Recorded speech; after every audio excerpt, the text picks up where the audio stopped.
Hello YouTube vintage turntable restorers and enjoyers. Hey, here is sort of, I thought I'd never say this, okay? It's a classic. Technics SLBD2, and there's several models that are very similar to this. This is a classic 80s and into the early 90s Technics belt drive turntable. And this one has good hinges. In fact, this one suffered from what I would call turntable been sitting on the shelf too long syndrome. I bought this one along with a couple receivers that I really wanted. They were part of a collection, somebody that was downsizing. And I actually didn't go to get this, but I said, do you want the turntable? It was like $40 more. So like, okay. And I didn't look at it since January this year, until just recently. And it has all the highlights of the syndrome. It had an original cartridge on it. And he told me it was going to be a cartridge, and that's fine.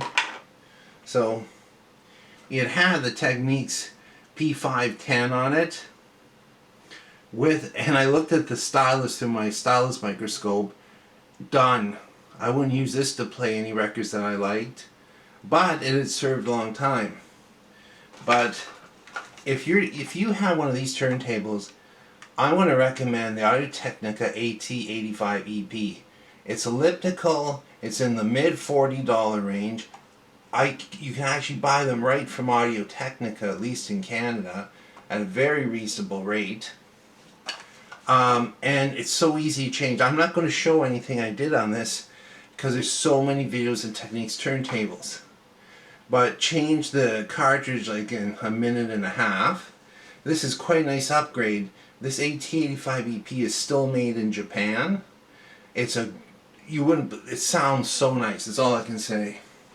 I was actually listening to a classic, Hot Buttered Soul by Isaac Hayes with this. A few other things I did to it. These are very easy to work on. So the center spindle you lube from underneath. Lube the motor, very easy to do. You don't have to take it apart. This one, the power switch was hanging up on it. So this is how you power it up. It is no longer hanging up. It just took one squirt of neutral or deoxit. We put a little bit of lube in there and clean it up. The cueing works really nice on this one. It doesn't even need new damping grease at all.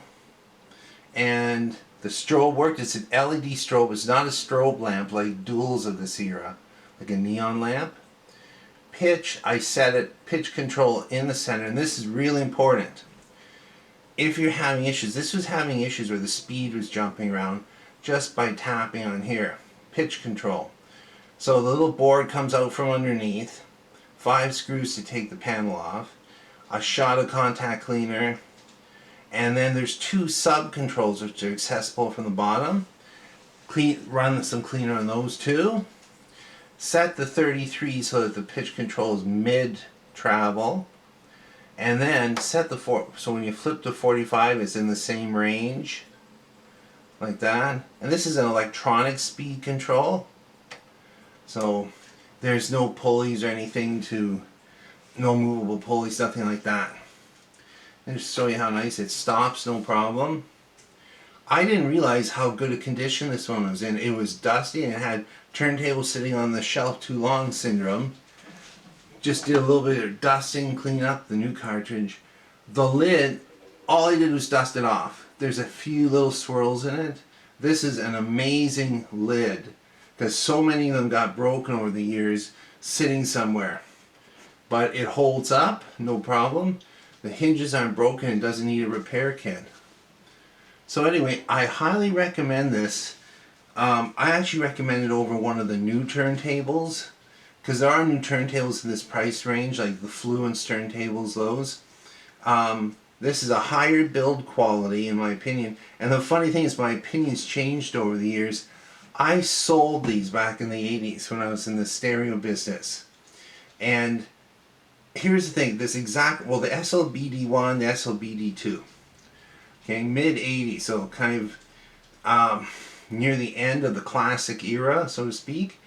There would be days, especially on the weekends, Saturdays, where nothing sold. We hardly get any customers, and it almost became a joke at the shop. We sold an SLBD2 today. That would be like what the one person came in and buys something, they buy one of these. That's how popular they were. Word got around. They were a great turntable, and I think they were going out the door around $119.99, something like that. But anyway, thanks for watching and listening.